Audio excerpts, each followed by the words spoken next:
Al-Dareyn Modern School, hoyga aqoonta.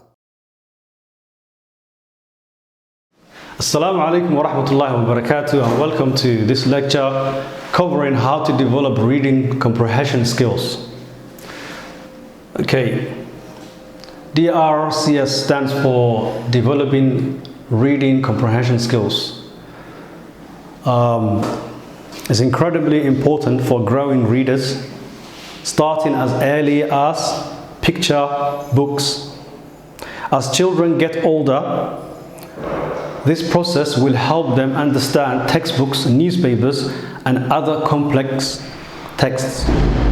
Okay, in this lesson, we will learn 6 essential ways to develop your reading comprehension skills. Okay, the first way is to read aloud.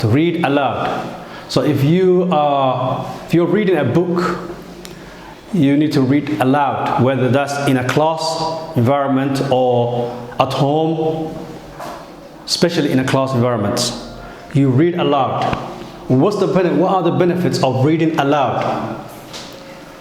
It forces you to read slower. Reading aloud forces you to read slower, which gives you more time to process what you are reading. Okay, also, not just seeing but also hearing the words. Okay, so you're not only seeing the words when you are reading aloud, but you're also hearing the words. And someone else who's also, well, first of all, it benefits you so that as the reader. So not just reading, not just seeing the words, but also hearing the words aloud helps you to develop your reading comprehension skills.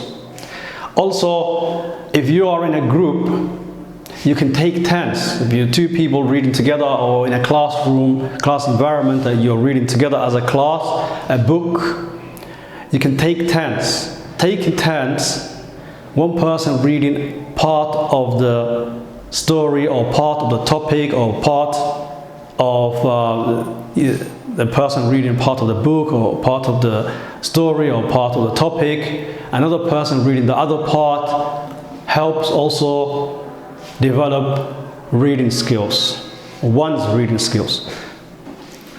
Okay. The second way to develop reading skills, or to develop reading comprehension skills, is to choose books at the right level. So choose a book that is right for you, okay, that is at your level. Also, so the benefit of this, or what you need to do, is practice reading books that are not too difficult. So practice books that are not too difficult.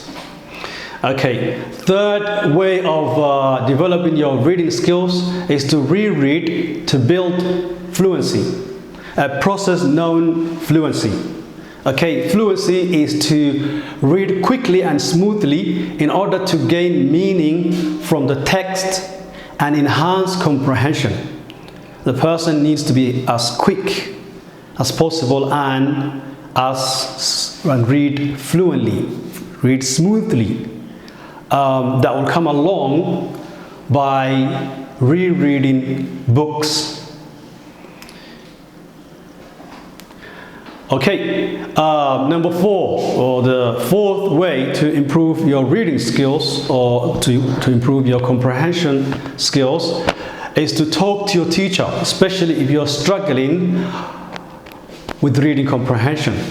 So after you have done all of those 3 steps or 3 things, if you're still struggling with your comprehension, make sure you speak to your teacher, who will help you. Maybe there's a problem with vocabulary, maybe there's a phonics problem. If you are lacking or phonics or pronunciation, find fun ways to build your phonics or phonics skills. The 5th way to improve your comprehension reading skills is to supplement your class reading. This means if you have, for example, if you're reading a book in the school or in the classroom with your teacher, for example, maybe your English teacher, what you need to do is you need to find other resources that, for example, your teacher tells you, go and read this about this topic, about this or this book, this topic. Make sure that you have prior knowledge, or you develop a prior knowledge that will help you in the classroom. Once you come in the classroom, you will understand the classroom text better. So supplement your class reading to other resources. Like, for example, if you're covering a specific or particular topic or theme, make sure you read about it beforehand. The sixth way to improve your reading skills or your comprehension reading skills is to talk to your parents about what you are reading. Normally students don't do this. A lot of students don't do this, but this is very important. Why? Why talk to your parents about your reading or what you read and what books you read and what they are about? Okay, the benefit of this, it will help you remember and think through the theme of the book, the story that you have read. So sharing your reading or what you read with someone else, whether that's a parent or a friend or a classmate, that the benefit of that is that it will help you remember you'll attain your long-term memory, or it will go into your long-term memory. Okay, thank you for watching this video, and please don't forget to subscribe. See you next time.